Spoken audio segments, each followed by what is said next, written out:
Hey y'all, today we'll be going over just how to alternate between single, double, and triple crochets.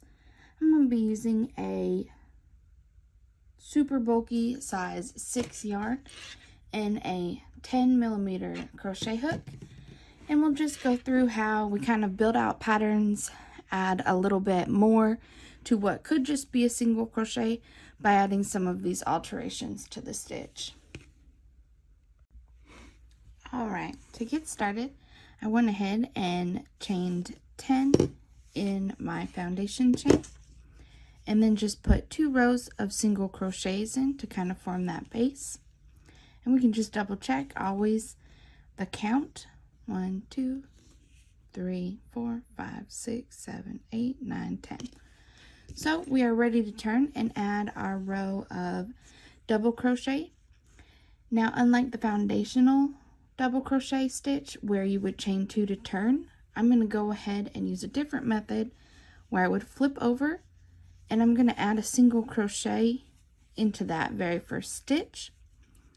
And then in the post here, I'm going to go through this left loop and add a second one to kind of build a wall and keep some of that firmness and integrity in my edges.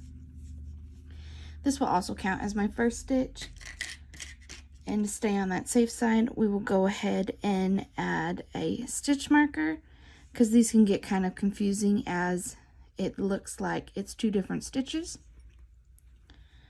So we will just keep track of that and we'll start with our double crochets. And I'm not going to focus too much on the stitch itself. I do have some tutorials that go over in depth how to do each of these stitches. So we will just run through this row real quick.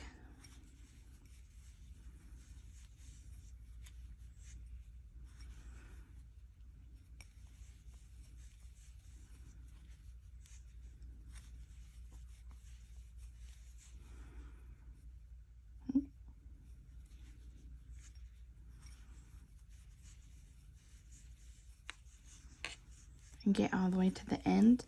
And when I was experimenting with this pattern, I did try to do that technique for keeping that edge in this last one as well.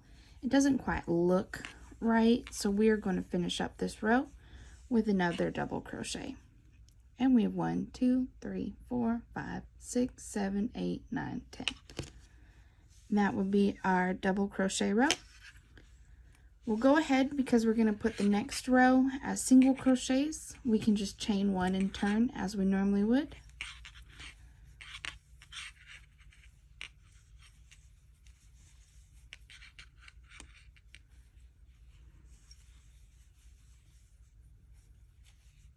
And just run through this row real quick.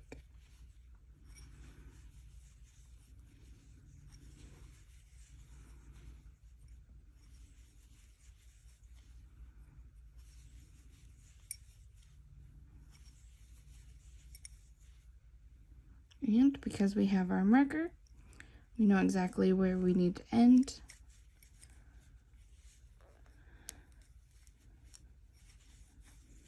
And I'm going to add 1 more row just so that we really get a border between our single and triple. I'm sorry, double and triple.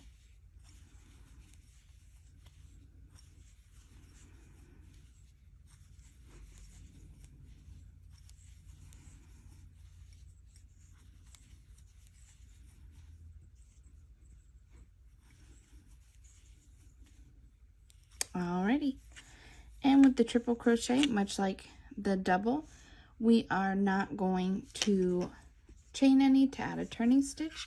We're going to flip over and we're going to basically build up the side with some single crochets.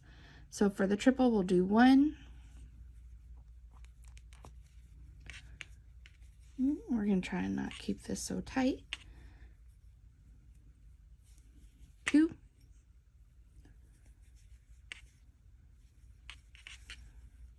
3. And that should be good to kind of get the same length. We could add 1 more, but we'll just stick with the 3. And from here, again, we will mark this just so we don't really need to strain to find that first stitch. And we will do our triple crochet.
And we have our last two. We are going to go ahead and put triple crochets into each of those stitches, because again, when I tried to build those walls on the opposite side, it just looked wonky.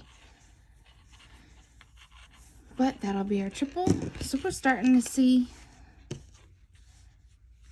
how a pattern is emerging and kind of just adding some additional texture to what might be a regular scarf or pillowcase or blanket or what have you. With these doubles and triples, it kind of makes it a little bit more interesting on the eyes. Alright, I went ahead and just finished off this little pattern by counting down. So we would have our border of single, double, another border of 2 rows of single, our triple crochet, a border, a double, and a border. And so it's just an example of a real quick way to kind of get a little bit more of a pattern into some of our beginner stitches. It also would be great for projects such as creating a blanket or even having a border off of a blanket. Anything you can imagine. It's just a way to kind of build in something extra when you're looking at the crochet stitches.